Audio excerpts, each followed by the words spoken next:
Hello, everyone. Welcome to our fourth online site where we're going to talk about dealing with imposter syndrome. There is one imposter among us. That could be you. Question: if you had to be any fruit for the rest of your life, what fruit would you be? I would be a strawberry because strawberries are my favorite fruit. Topics: what is imposter syndrome? Signs of imposter syndrome, how to deal with it, and closing. What is imposter syndrome? It refers to the internal experience of believing that you are not as competent as others perceive you to be. In other words, it is the feeling that you do not belong in the place you are at. You feel like a phony. This feeling can affect the way you perceive yourself, and anyone can feel this way no matter what social status, skill level, or intelligence level you are. You are not alone. So basically, imposter syndrome, in my own words, is feeling like you don't belong at a place where like you're at. So that could be in a workplace, like you don't deserve that job. You feel like you don't deserve that job. It could be at school where you feel like you don't belong at that school. But we're gonna talk about that later. And yeah, it can take many forms basically. Signs of imposter syndrome: there's self doubt, attributing your success on external factors, belittling your own success, overachieving, and setting your and setting high standards for yourself only to feel disappointed in the end. So attributing your success on external factors is basically saying, "Oh, I only did this because of X, Y, and Z." Belittling your own success is saying, "Oh, like this isn't like good enough, like I could do better." Overachieving is when you like reach for goals that aren't necessarily like realistic. That also ties in with setting high standards for yourself, because when you don't reach those high standards, you feel disappointed, and like you kind of do that to yourself. So it's like self-sabotage in a way. How to deal with imposter syndrome: talk to those around you. They can help you realize your self-worth, and you can identify your good qualities. Take time to think about what brought you to this position. It is always good to look back at your past successes to know that there were certain aspects about yourself that brought you here. Know that you are here for a reason. Even if you don't realize it yet, you belong in get sorry. Know that you are here for a reason. Even if you don't realize it yet, you belong exactly where you need to be.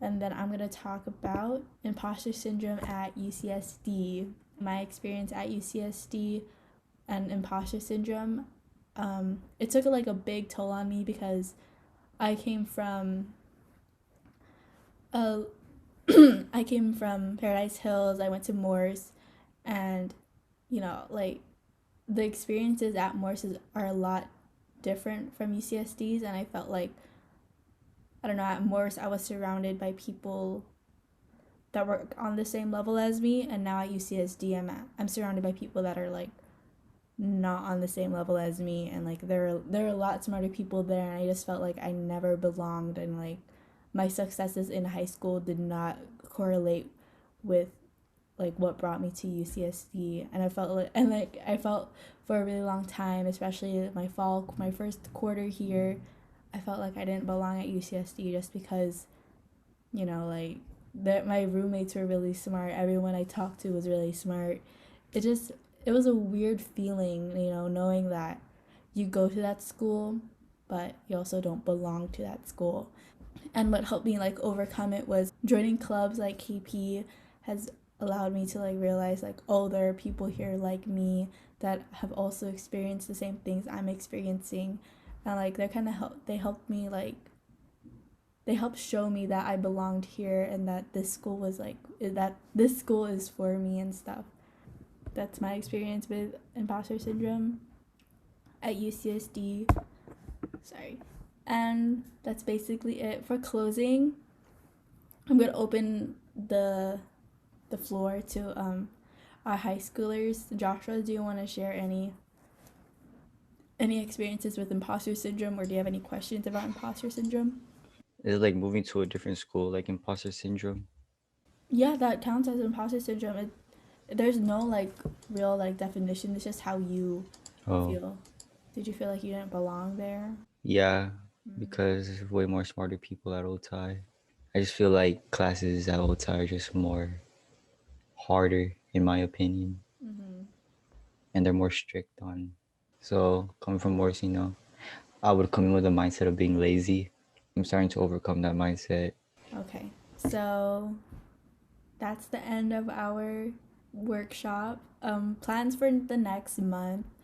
I will not be doing a workshop for the next 3 weeks because next week is week 10. I'm going to study. Then we have finals week and then spring break. So the next time that I will be doing a workshop will be March 31st. That's a Wednesday, 3 p.m. to 4 p.m. And yeah, thank you all for being here. Thank you, Maddie. Thank you, Joshua. And yeah, I'm just going to end it here now. Thank you, everyone. Bye.